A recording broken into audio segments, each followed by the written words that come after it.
আদ্দিমা, আদ্দিমা, আদ্দিমা, আদ্দিমা, আমরা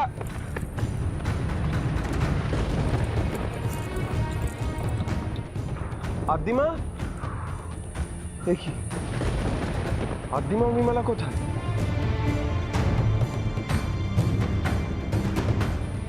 ওদের তো এখানেই থাকার কথা। হয়তো এসে যাবে। না সুধন্য, এতক্ষণে তো ওদের চলে আসার কথা। এত দেরি হওয়া তো উচিত নয়। আদ্দিমা। আচ্ছা কুমার, তুমি ঠিক ওদের এইখানেই আসতে বলেছিলে? হ্যাঁ সুধন্য। আদ্দিমা তো এই জায়গা বিলক্ষণ চেনে।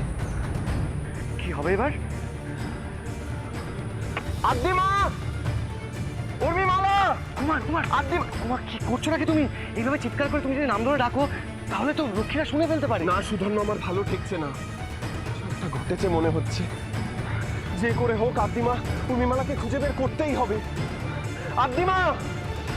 সুধন্য, তুমি ওদিকে যাও, আমি এদিকে দেখছি। কোথায় খুঁজবো?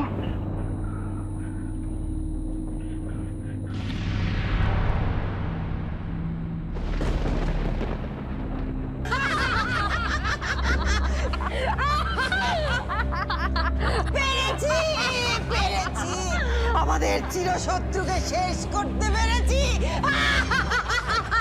সাবাস পিশাচিরে, সাবাস, সাবাস বিটকেল, সাবাস। ওইটাও তো বুঝতে পারেনিও যে তোমরা ছদ্মবেশে গেছিলে। আরে ওই মেয়েটা কূপে পড়ে যাওয়া বাচ্চাটার জন্য মন একেবারে হাগুপাকু হাগুপাকু করছে। সেই সুযোগটাই তো দিয়েছি আমরা।